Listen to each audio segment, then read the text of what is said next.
Uhali gani mtazamaji wa SAUT TV, karibu katika taarifa ya habari tuliyokuandalia kwa siku ya leo. Na miongoni mwa taarifa tulizonazo ni pamoja na ufugaji maeneo ya mjini kwa geuka kero kwa wananchi. Kane atoa onyo kali kwa Trump baada ya ushindi. Na katika michezo, naibu waziri wa michezo ataka ukarabati wa uwanja wa Benjamin Mkapa kukamilika kabla ya fainali ya kombe la shirikisho Afrika. Kwa hayo na mengine mengi, ongozana nami John Masawe nitakaye kusomea habari za kitaifa na kimataifa. Catherine Kaberege atakusomea habari za biashara, na katika michezo tutakuwa naye Avelina Daniel. Na tuanze na habari za kitaifa.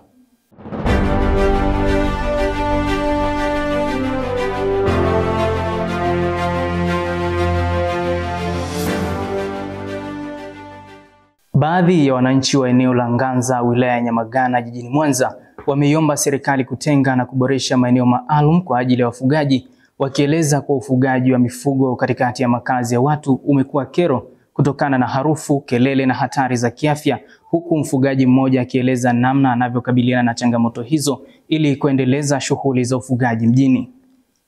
Sada Hamadi amefika eneo hilo na hii ni ripoti yake. Asilimia kubwa ya watu wanaamini kwamba ufugaji wa mifugo unatakiwa kufanyika katika maeneo ya vijijini, lakini kuna baadhi ya watu wamekuwa wakifuga mifugo yao maeneo ya mjini kama vile ng'ombe, mbuzi na nguruwe. SAUT TV imetembelea maeneo ya Nganza, wilaya ya Nyamagana, kwa mzee Boniface ambaye ni mfugaji mmojawapo wa ng'ombe ili kufahamu amewezaje kufuga ng'ombe wake katika mazingira ya mjini. Mimi nafikiri kwa kifupi mazingira ambayo nayo yaishi mimi pamoja na ufugaji huu unahitaji ujasiri wa hali ya juu sana. Ujasiri, yani si saa zingine unajifanya kama husikii ili uweze kufanikisha jambo. Lakini ukihitaji kubishana, uadui inakuwa ni mkubwa kuliko mahusiano. Lakini utafanyaje? Lazima ukabiliane na changamoto hizo ili uweze kuishi. Na bila changamoto katika maisha ya mwanadamu haujaenda. Baadhi ya wananchi wanaoishi maeneo jirani na watu wanaofuga mifugo hiyo maeneo ya mjini wamekuwa na haya kusema kutokana na athari zinazopatikana kwa mifugo hiyo. Hii hali ya kuwepo kwa baadhi ya mifugo maeneo yetu inaleta usumbufu sana, kwa sababu baadhi ya watu wenye nyumba huwa wanalima bustani, huwa inawagharimu kwa kiasi fulani, kwa sababu mifugo inaweza ikawa inazagaa tu mtaani, bahati mbaya inaenda kuharibu. Wakati zile bustani wanategemea watu wapate chakula, lakini wapate hata hela ndogo ndogo ya kutumia kujikizi kimahitaji. Hivyo basi sasa ushauri wangu mimi kwa serikali ya mtaa kwa ujumla kwamba iwekwe mipango mikakati ambayo inaweza kusaidia kudhibiti haya mambo yasitokee mara kwa mara, kwa sababu haya sio maeneo husika sana kwamba mifugo inatakiwa iwepo kwa ulazima. Ng'ombe hawa baada ya kutoka hata kulishwa huko wanakoalisha huko, wakifika wanawaacha tu wanazagaa, wanaingia kwenye makazi ya watu na kuanza kufanya uharibifu mwingine. Kwa mfano tuna magenge mitaani hapa wanafika wanaanza kula mboga za watu hapo vibandani. Mifugo hiyo wanyama wanatusaidia kupata maziwa, ambayo maziwa hayo tunaweza tukauza tukajipatia kipato. Pia inatusaidia kupata kitoweo, na ngozi zake pia zinatusaidia katika kufanya biashara ili kutengeneza vitu mbalimbali kama viti na viatu. Athari hasi nazo pia zipo. Mojawapo ni uchafuzi wa mazingira. Vinyesi pamoja na mifugo wanapopita katika eneo wanasababisha vumbi, ambalo ile vumbi lina athari kwa mazingira. Hayo ni baadhi ya maoni ya wananchi kuhusu ufugaji wa mifugo maeneo ya mjini. Mimi ni Sada Hamadi wa SAUT TV. Asante sana Sada Hamadi kwa taarifa hiyo. Na sasa tuendelee na taarifa nyingine, ambapo katika jitihada za kuhamasisha matumizi ya nishati safi ya kupikia miongoni mwa Tanzania, bado nchi inakumbwa na changamoto ya mwitikio mdogo kutoka kwa wananchi, hali inayokwamisha mapambano dhidi ya matumizi ya kuni na mkaa. Hii ni licha ya juhudi mbalimbali ikiwemo mkutano mkubwa wa viongozi wa nishati barani Afrika uliofanyika jijini Dar es Salaam, ambapo ulilenga kuweka mikakati ya pamoja ya kuhakikisha upatikanaji na upokeaji wa nishati mbadala na rafiki kwa mazingira na afya ya binadamu. Elisha Hezron amefanya mazungumzo na wananchi hao na kuandaa taarifa ifuatayo. Jitihada za serikali ya Tanzania ni kwamba ifikapo 2034 kuhakikisha takriban ya 80% ya Watanzania wanatumia nishati safi na salama. Licha ya jitihada hizo zinazowekwa na serikali, imeonekana kuwa na mwitikio mdogo kwa wananchi. Hii leo nimefika katika mtaa wa Malimbe jijini Mwanza na nimepata wasaa wa kuzungumza na baadhi ya wakazi wa mtaa huu, na wao wameeleza kwa upande wao ni kwa nini wameshindwa kutumia nishati safi na salama. Kwa majina mimi naitwa David Swai, ni mkazi wa Mwanza. Kwa mimi binafsi sianza kutumia bado, si mtumiaji wa nishati mbadala kulingana na masuala ya upatikanaji wa nishati yenyewe, lakini pia vile gharama za upatikanaji wa hiyo nishati. Unajua ukipiga hesabu ya mkaa kwa sisi ambao tunakaa huku, ni kitu ambacho unaweza kaenda hata porini ukakata mkuni, ukaweka hapo tanuru lako ukachoma, baada ya siku moja ukaja ukatoa mkaa ambao unaweza kupikia kwa wiki hata miezi kulingana na kiasi ambacho umeandaa, unaona. Lakini ukija kwenye gharama za hiyo nishati mbadala, hususan gesi au mafuta, ni vitu ambavyo vinapatikana katika gharama ya juu sana. Mtungi mmoja wa gesi mdogo unakuta mpaka shilingi 30,000, 1000 ngapi, wakati kwa kuni mimi naweza nikanunua mzigo wa kuni mkubwa kwa shilingi 2000 na nikatumia hata zaidi ya wiki. Hapo ile kishabu tumia mkaa kwa sababu mkaa ni bei rahisi kwenda kununua kuliko gesi. Kwa ni kidogo. Naona kwenda kutoa 20,000 hapo kwenda kujaza gesi, kwenda kununua gesi. Lakini pia nilipata wasaa wa kuzungumza na baadhi ya watu ambao wanatumia nishati safi na salama, na wao walikuwa na maoni ya kusema. Kwa majina naitwa Bwana Alfred Michael Ramadhani, ni mkazi wa Malimbe jijini Mwanza. Hapa na mkaa, kwanza inabidi mkaa waache kutumia kwa sababu unaharibu mazingira. Yaani pia ukiangalia utengenezaji wake, miti mingi inaharibika kwenye kutengeneza. Kwa hiyo ni bora tukamie kwenye upande wa pili wa gesi, tuendane pia na mikakati ya nchi yetu jinsi inavyoendelea. Kwa majina naitwa Agnes Tarimo, mkazi wa jijini Mwanza. Kitu kilichonisukuma mimi kutoka kwenye kutumia mkaa mpaka gesi inawaisha na inatumia muda mchache kwenye kufanya maandalizi ya kupika. Wanaotumia mkaa mpaka sasa na washauri wahamie kwenye gesi ama umeme, itakuwa kwao ni vyepesi sana kufanya shughuli zao kwa muda mfupi sana. Labda kama serikali ingeweza kushusha bei kidogo na wao wakapata nafasi ya kununua, ingekuwa rahisi kidogo. Naam, na hayo yalikuwa ni maoni ya wakazi wa mtaa Malimbe jijini Mwanza. Kwa upande wako, unahisi ni changamoto zipi zinazorudisha nyuma jitihada hizi zinazowekwa na serikali? Elisha Hezron wa SAUT TV. Shukrani sana Elisha Hezron kwa taarifa hiyo. Tuhamie taarifa nyingine. Afisa maendeleo ya jamii kata ya Luchelele Bwana Charles Kea ameonya waandaaji wa maudhui ya mtandaoni kuacha mara moja tabia ya kuwatumia watoto wadogo katika uandaaji na uundaji wa maudhui, akieleza kuwa kufanya hivyo kunaweza kuharibia malezi na kuwapa maarifa na tabia zisizoendana na umri wao. Akizungumza na SAUT TV, Kea ametoa wito kwa wazazi, walezi na watayarishaji wa maudhui kuhakikisha wanaweka maslahi ya watoto mbele ili kulinda ukuaji wa maendeleo yao ya kimaadili. Tuungane na Lilian Kidende kwa taarifa ifuatayo. Kumekuwa na mitazamo tofauti katika jamii juu ya kile kinachotajwa kwamba baadhi ya waandaaji wa maudhui ya mitandaoni maarufu kama content creators wanatumia watoto wadogo katika kuandaa maudhui, kitu ambacho wanajamii wanasema kwamba ni sahihi kwa sababu kinatumia kukuza vipaji vya watoto, lakini wakati huo kuna wengine wanasema kwamba sio sahihi kwa sababu watoto wanajifunza vitu ambavyo vipo nje na uwezo wao, lakini pia vinawazidi umri. Na leo SAUT TV imefika katika mtaa wa Silivini katika kata hii ya Luchelele ili kujua wananchi wa mtaa huu wana maoni gani juu ya swala hilo. Watumia watoto wadogo kwenye kutengeneza maudhui ya kimtandao ni swala ambalo linaweza kuwa sahihi kwa upande mwingine, na kwa upande mwingine linaweza kuwa sio sahihi kulingana na maudhui yenyewe ambayo yanatumiwa. Kwa mfano, kwa maudhui ambayo yanaelimisha au kukosoa jamii, maudhui kama hayo ni sahihi kutumia watoto, lakini kwa maudhui ambayo yanalenga kuvunja maadili ya jamii ni si sahihi kutumia watoto kwenye kutengeneza maudhui ya mitandao ya kijamii kwa malengo hayo. Kwa upande mwingine sio sahihi na upande mwingine sio sahihi. Inategemea huyo mtoto unamtumia kutengeneza maudhui ya namna gani. Kuna maudhui mengine mtoto huwa anatumiwa labda kutangaza tangazo la kitu fulani, ambayo hiyo humsaidia yeye kuingiza kipato ambacho kinaweza kumuendeleza yeye katika elimu yake na kukuza kipaji cha huyo mtoto.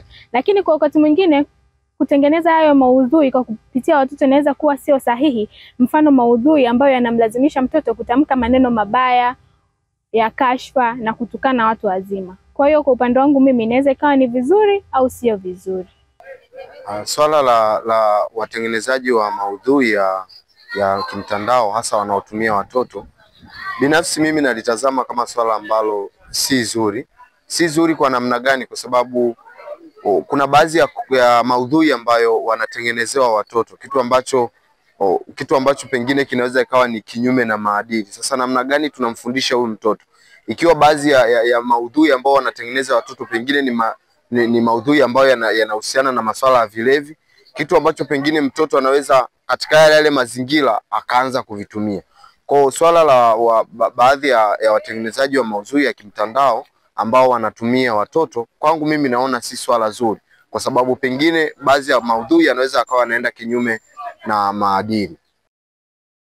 Kutumia watoto wadogo kwenye kutengeneza maudhui ya mitandaoni ni sawa, kwa sababu mtoto anaweza akawa na kipaji. Hicho kipaji lazima akikuze. Atakikuzaje? Ni kwa hivyo kwa kutengeneza maudhui ya huko mtandaoni au kushika katika maudhui ya huko mtandaoni.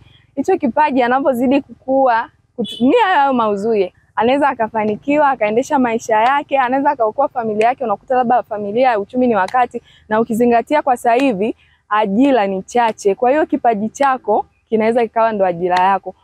Lakini pia Sauti TV imebisha hodi katika ofisi za afisa maendeleo ya jamii kata ya Luchelele, na haya ndo maoni yake kuhusiana na swala hili.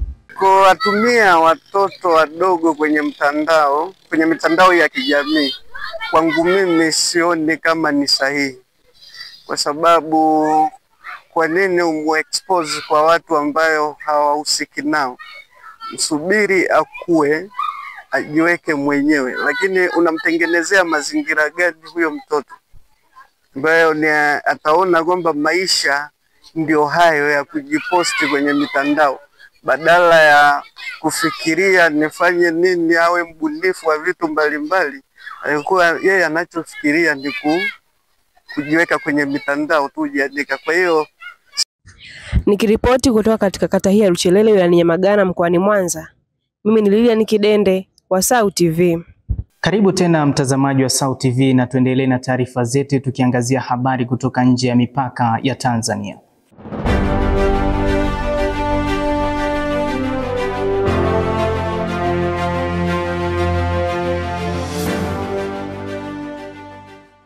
Wiki hii kwenye Maya. Nisubirie basi, nisubirie. Pale Kariakoo Nyashishi kuna mandinga shazi dingi laki moja toa tushtue kwanza hapo. Wala kuelewi bwanangu. Wasema mwanao yule. Wasema mwanao. Mbona mjui? Si sister. Kwa mwanangu. Waleta. Suka wewe suka hapo. Unajua kwa nini wakati mwanamke anaumwa au si wewe ulikuwa umelala? Hata unanyima ile haki yangu ya msingi. Si ndio? Like kama unachukulia utani, si ndio? Nishakwambia niache. Nikimaliza kazi tutapumzika. Shida nini wewe? Maana huyu jamaa ana ndinga kali. Usikose kufuatilia Maya kila Jumatano saa 11 kamili jioni kupitia Instagram, Facebook na TikTok @SauTVTZ. Tuanzie hapa barani Afrika, ambapo nchi masikini kutoka kusini na mashariki mwa Afrika zimeziomba mamlaka za Uingereza kuunga mkono mswada wa kibinafsi uliopendekezwa na nchi hizo unaolenga kurahisisha na kuharakisha urekebishaji wa madeni makubwa unaokabili nchi hizo. Ombi hilo limetolewa kutokana na mzozo wa kiuchumi na kibiashara unaoendelea kati ya Marekani na baadhi ya mataifa mengine tajiri, ambao umeathiri uwezo wa nchi hizo masikini kulipa mikopo yao. Kwingineko kimataifa, waziri mkuu mpya wa Canada Mark Carney, ambaye ameshinda nafasi hiyo kwa kishindo mapema leo, amesema kuwa Marekani chini ya uongozi wa Rais Donald Trump haitaweza tena kufanikisha mpango wake wa kutaka kumiliki ardhi, rasilimali na Canada kwa ujumla. Akizungumza katika hotuba yake ya ushindi, Carney ameahidi kuwa serikali yake itasimamia maslahi ya kila raia na kuhakikisha Canada inabaki nchi huru na yenye kujitegemea. Kwa undani wa taarifa hizi za kimataifa, tuungane na mwanahabari wetu Mpehe Yotham ambaye ameandaa ripoti ifuatayo. Tukianzia ndani ya bara la Afrika, wanadiplomasia kutoka nchi 8 za kusini na mashariki mwa Afrika, ikiwemo Zambia, Sri Lanka na Ghana, zimeiomba serikali ya Uingereza kuunga mkono mswada huo ili kuzisaidia nchi hizo kulipa madeni yao kwa wakati walioshindwa kuyalipa tangu mwaka 2020. Lengo kubwa la mswada huo wa Uingereza uliowasilishwa Novemba 2024 na mbunge wa chama cha Labour Barnabas Karambas ni kuzuia wakopeshaji wa mikopo kwa nchi hizo masikini kushtaki nchi hizo hadi pale mazungumzo ya maelewano baina ya pande mbili kufanyika na kufuta madeni hayo. Aidha, nchi hizo zinazoendelea zikishindwa kulipa mikopo yao zinapaswa kuomba kuongezewa muda wa kulipa, vile kuongezewa mikopo kutoka benki za maendeleo zinazomilikiwa na serikali kutoka China, Marekani na Ulaya, ambapo mchakato huu unajulikana kama mchakato wa urekebishaji wa deni. Na tukihamia huko nchini Canada, aliyekuwa gavana wa zamani wa benki kuu nchini Canada, ambaye kwa sasa ni kiongozi mpya wa chama tawala cha kiliberali Mark Carney, amemlaani vikali rais wa Marekani Donald Trump kwa kuongeza ushuru wa bidhaa zinazoagizwa kutoka Canada. Mark, aliyerithi nafasi ya Justin Trudeau, ameeleza kuwa uongozi uliokuwa madarakani ulikuwa ukishirikiana na rais wa Marekani Donald Trump, kitu kilichomfanya Trump apate urahisi wa kuikandamiza Canada na kupelekea kupandisha ushuru. Katika hotuba yake, kiongozi huyo ameahidi kuwa serikali mpya ya Canada itahakikisha inaleta mabadiliko mengi chanya kwa raia, ikiwemo utoaji wa ajira za kudumu, maboresho ya kiuchumi, kuzingatia maadili na kuongeza ushirikiano mzuri wa kimataifa. Vile Mark ametoa shukrani zake za dhati kwa viongozi waliompigia kura na raia, huku akisema kuwa atafanya kazi kwa uadilifu mkubwa kwa kuwa aliingia kwenye siasa baada ya kuona kuwa Canada inahitaji mabadiliko na yeye yupo kwa ajili ya kuleta mabadiliko ndani ya nchi hiyo. Aidha, Mark amesisitiza ufuataji wa maadili makubwa matatu ambayo ni unyenyekevu, matamanio na umoja. Zaidi, amesema kuwa katika siku za usoni, yeye na rais wa Marekani Donald Trump watafanya kikao cha kujadili hatima ya Canada na Marekani.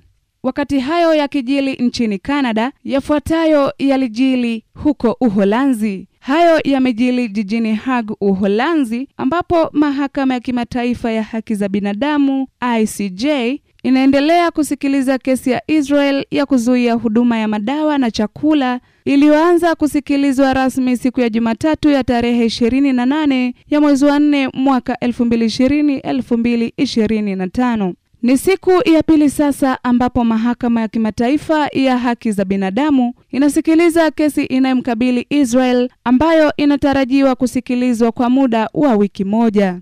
Kwa siku hii ya leo ya Jumanne, April 29 mwaka 2025, wamezungumza viongozi kutoka mataifa mbalimbali waliohudhuria kesi hiyo, yakiwemo Afrika Kusini, Algeria, Saudi Arabia, Ubelgiji na Colombia. Akizungumza, mwakilishi kutoka Afrika Kusini Zen Dang ameiambia mahakama kuwa Wapalestina ndani ya Gaza wanaendelea kunyanyaswa, kutengwa na kuteswa hadi kufa bila sababu yoyote. Vile mwakilishi kutoka Saudi Arabia Mohammed Said Al-Nasri amelaani vikali matendo machafu na ya kikatili yanayofanywa na Israel ndani ya Gaza yanayopelekea uvunjifu wa haki za binadamu. Ikumbukwe kuwa vita vya Israel ndani ya Gaza hadi sasa vimeua raia takriban 52,314 na wengine 117,792 wakijeruhiwa. Nikiripoti habari hizi za kimataifa, jina langu ni Mpehee Yotham wa SAUT TV. Asante sana Mpehee Yotham kwa taarifa hizo za kimataifa. Tupate mapumziko mafupi, tukirejea tutaungana na Catherine Kaberege atakaye kusomea habari za biashara. Endelea kusalia nasi.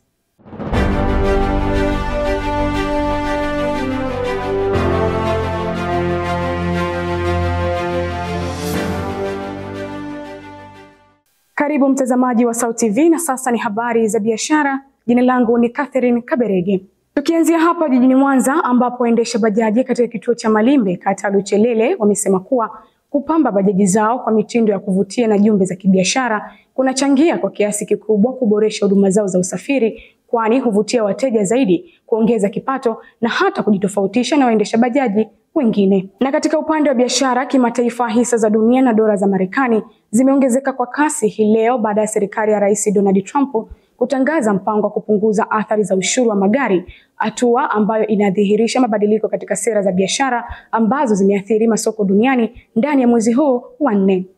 Dickson Pastol anaeleza zaidi juu ya habari hizi za biashara. Ile mkoani Mwanza wamesema kuwa kupamba bajaji zao kwa mitindo ya kuvutia ni ujumbe tosha wa kibiashara ambao umechangia kwa kiasi kikubwa kuboresha huduma zao za usafiri kwa kuvutia wateja zaidi, kuongeza kipato na kujitofautisha na waendesha bajaji wengine. Kila mtu anakijua. Yaani umeibrand. Unajua ukibrand wanaoingia ni wale wajibrand. Hii bajaji ikiwa katika hali nzuri ya kujipamba, hata kukodisha ni rahisi, kwa sababu macho yanafikia kwenye bajaji ambayo imejipamba. Halafu na thamani ya bajaji inapotembea barabarani, mtu anasema hebu chukua ile hapa, ni rahisi kuisoma kwamba hebu chukua ile bajaji pale tupeleke sehemu fulani, kuliko ile ambayo iko rafu.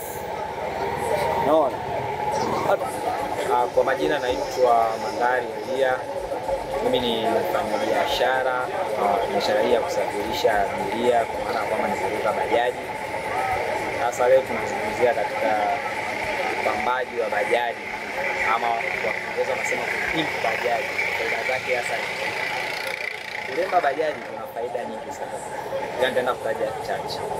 Faida ya kwanza, inaongeza thamani ya chombo husika, hasa katika kuonekana kwa watu vizuri, mfano kutengeneza mabodi vizuri, kuweka mapazia vizuri, hasa kipindi cha mvua inakuwa inasaidia abiria hata waonyeshewi wanakaa katika hali ya usalama vizuri. Kwa hiyo inaongeza. Sababu nyingine ya pili, inaweza ikatumika katika shughuli maalum, hususan kama vile maharusi, sherehe, labda sendo, kwa sababu chombo chao jinsi kinakuwa kinaonekana vizuri, kiko smart, safi, vitu vizuri kama hivi mnavyoona. Kwa hiyo inaweza ikatumika katika sherehe. Muonekano vizuri kama hivi kinakuwa kinapendwa na watu wengi na kinawavutia watu wengi kama mnavyoona. Kwa hiyo hii inakuwa inaongezea mimi sifa kama dereva bora, dereva safi, chombo kisafi vizuri, huko kinaniongezea tija. Marekani imekuja baada ya masoko kutikiswa na mabadiliko katika sera ya kibiashara, huku masoko ya kimataifa yakitazama kwa makini athari za uchumi. Ingawa hatua hii inatoa matumaini, masoko bado yanazingatia hali ya uchumi na mwelekeo wa kibiashara katika siku zijazo, ambapo masoko ya hisa ya Ulaya yameongezeka na makampuni mengi yametangaza masoko ya kifedha. Wakati huo masoko ya Marekani yanangojea kutolewa kwa takwimu muhimu za kiuchumi kama vile pato la taifa, Marekani na robo ya kwanza ya taarifa za ajira za mwezi Aprili. Takwimu hizi zitatoa mwangaza zaidi kuhusu mwelekeo wa uchumi wa Marekani na athari zake kwa masoko ya dunia. Kulingana na ripoti ya Benki ya Dunia, sekta ya biashara ya kilimo barani Afrika inatarajiwa kuwa na thamani ya trilioni 1 ifikapo mwaka 2030. Kukiwa na hadi 60% ya ardhi iliyolimwa duniani, udongo wenye rutuba, vibarua tele na mwanga wa jua kwa mwaka mzima. Afrika Kusini pamoja na jangwa la Sahara bila shaka ina uwezo wa kuwa muuzaji mkubwa zaidi wa bidhaa za chakula duniani. Hata kama Afrika itaamua kupuuza masoko ya nje, watu bilioni 1 wa bara hili watatoa soko kubwa hasa katika biashara ya kilimo. Kila mwaka nchi za Afrika huagiza zaidi ya 70% ya ngano inayotumiwa. Zaidi ya tani 300,000 za kuku na kutumia zaidi ya dola bilioni 10 kununua nafaka kutoka nje, hasa mchele. Jambo la kufurahisha ni kwamba wajasiriamali wengi wa Kiafrika wanaingia kwenye fursa kubwa katika soko la biashara ya kilimo barani Afrika. Hivyo kutokana na kuendelea kwa athari mbaya za bei nchini ya mafuta, bei ya mafuta nchini yasiyosafishwa mwaka 2016, makampuni makubwa ya biashara ya kilimo kama vile Nigeria, Angola hatimaye yameweka mkazo mkubwa katika biashara ya kilimo kama njia ya kuleta ahueni wa kiuchumi hasa katika mataifa yao.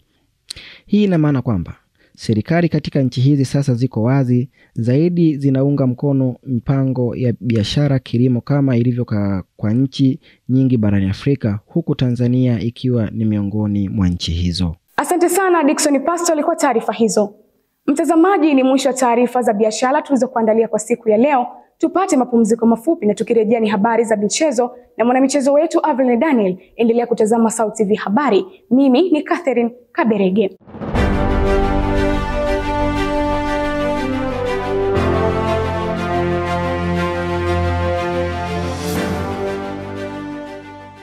Ni matumaini yangu mzima wa afya mwanamichezo mwenzangu. Karibu katika habari za michezo tulizokuandalia kwa siku hii ya leo. Mimi ni Avelina Daniel. Tuanzie hapa Tanzania ambapo naibu waziri wa habari, utamaduni, sanaa na michezo Hamis Mwinjuma amemtaka mkandarasi wa uwanja wa Benjamin Mkapa Dar es Salaam kuhakikisha marekebisho ya uwanja yanakamilika ifikapo Mei 10 ili mchezo wa mkondo wa pili wa fainali ya kombe la shirikisho barani Afrika kati ya Simba na RS Berkane upigwe katika dimba hilo.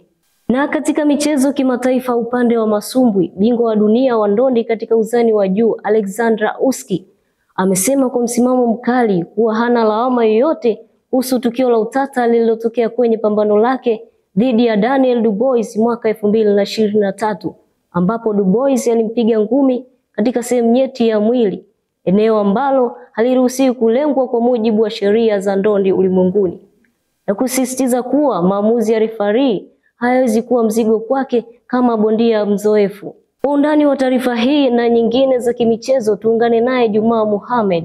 Kwenye michezo tuanze na taarifa kutoka dimba la Benjamin Mkapa Dar es Salaam, mahala ambapo wekundu wa Msimbazi Simba wamekuwa wakifanya vizuri kwenye michuano ya kimataifa barani Afrika. Kwa siku ya hii leo, waziri wa habari, utamaduni, sanaa na michezo Hamis Mwinjuma amekita kambi eneo hilo na kumtaka mkandarasi wa uwanja huo kuhakikisha marekebisho yaliyoelekezwa na shirikisho la soka barani Afrika CAF, ikiwemo marekebisho kwenye eneo la kuchezea, benchi la ufundi la waamuzi ambalo linatakiwa kuwekwa matairi, na marekebisho ya miundombinu mengine inakuwa tayari imekamilika ifikapo Mei 10 ili kutoa fursa kwa Watanzania kushuhudia fainali ya kombe la shirikisho barani Afrika kati ya Simba na RS Berkane ya Morocco. Ikumbukwe kuwa uwanja huo ulifungiwa na TFF na CAF kupisha marekebisho hayo kutokana na kuharibika vibaya kwenye eneo la kuchezea baada ya mchezo wa robo fainali kati ya Simba na Al Masry ya Misri. Mnyama Simba atashuka dimbani Mei 17 ugenini nchini Morocco kuikabili RS Berkane kwenye mchezo wa mkondo wa kwanza wa fainali ya kombe la shirikisho barani Afrika, huku Mei 25 atakuwa nyumbani kwenye mchezo wa fainali mkondo wa pili unaotarajiwa kupigwa katika dimba hilo. Tuelekee kwenye michuano ya mataifa Afrika AFCON kwa vijana chini ya umri wa miaka 20 kwa mwaka huu 2025 ambayo ameanza kutimua vumbi Aprili 27 nchini Misri. Timu ya taifa wanaume chini ya miaka 20 Ngorongoro Heroes kesho itashuka dimbani kuikabili Afrika Kusini kwenye mchezo unaotarajiwa kuanza majira saa 12 kamili jioni. Michuano hiyo imejumuisha timu za mataifa 13 kwenye makundi matatu ambapo Ngorongoro Heroes ipo kwenye kundi A na timu ya taifa ya Misri, mabingwa mara mbili wa michuano hiyo Zambia, Sierra Leone na Afrika Kusini. Hii inakuwa ni mara ya pili kwa kikosi hicho kushiriki michuano ya AFCON kwa vijana, huku lengo la msimu huu ikiwa ni kufuzu kombe la dunia chini ya umri wa miaka 20 kupitia michuano hiyo ambayo itatamatika Mei 18 mwaka huu. Kimataifa, beki wa kati wa Real Madrid Antonio Rudiger atakuwa nje ya uwanja kwa wiki 6 hadi 8 baada ya kufanyia upasuaji wa goti kutokana na jeraha alilolipata kwenye mchezo wa fainali ya Copa del Rey dhidi ya vijana wa Hansi Flick FC Barcelona. Jeraha hili linakuja wakati Real Madrid ikielekea katika kipindi cha mwisho cha msimu ambapo wanapigania taji la ligi kuu kandanda nchini Uhispania La Liga baada ya kutolewa kwenye mashindano ya ligi ya mabingwa barani Ulaya. Katika msimu huu wa mwaka 2024-2025, Rudiger amecheza mechi nyingi muhimu na mchango wake umetajwa kuwa na thamani hadi sasa, wakati ambapo kikosi cha Real Madrid kimekumbwa na majeruhi kwa baadhi ya wachezaji muhimu ndani ya kikosi cha kwanza cha Carlo Ancelotti. Tumalizi na taarifa ya masumbwi. Bingwa wa dunia wa ndondi katika uzani wa juu Alexander Usyk amesema kuwa hana lawama yoyote kuhusu tukio la utata lililotokea kwenye pambano lake dhidi ya Daniel Dubois. Katika pambano hilo lililofanyika mwezi Agosti mwaka jana, Dubois alimshusha Usyk kwa ngumi iliyotua sehemu ya chini ya tumbo, ambapo refali wa pambano hilo aliamua kuwa ni kosa na akasimamisha pambano kwa muda kumpa Usyk nafasi ya kuugulia maumivu. Hata hivyo, tukio hilo liliibua mjadala mkubwa, baadhi wakiamini ilikuwa ngumi ya halali huku wengine wakisisitiza kuwa ilikuwa kinyume cha sheria. Licha ya mvutano huo, Usyk aliweza kurudi kwa nguvu na kumshinda Dubois kwa knockout katika raundi ya 9, Ushindi huo uliimarisha rekodi yake kama bondia ambaye hajawahi kupoteza, lakini mjadala kuhusu ile ngumi ya utata haujawahi kutoweka katika midomo ya watu wa ndondi. Katika mahojiano ya hivi karibuni kuelekea pambano la marudiano mwezi Julai, Yuski amezungumzia tukio hilo kwa mara ya kwanza, akisema kuwa kilichotokea ni kutokana na maamuzi ya refari wa pambano hilo ambaye ndiye mhusika wa kusimamia sheria za ndondi wakati wote wa pambano. Kwa upande wake, Daniel Dubois yeye pamoja na timu yake wameendelea kushikilia msimamo kuwa ngumi hiyo haikuwa kosa, huku wakiahidi katika pambano lijalo Dubois atakuja kivingine kwa lengo la kumaliza pambano kwa njia isiyoacha maswali mengi, pambano ambalo limepangwa kufanyika tarehe 19 mwezi Julai mwaka huu huko nchini Uingereza. Asante sana Juma Mohamed kwa taarifa hizo za kimichezo, na hadi kufikia hapo sina la ziada katika michezo kwa siku hii ya leo. Mimi ni Avelina Daniel, na sasa nirudishe kijiti kwake John Masawe kwa kutamatisha habari kwa siku hii ya leo.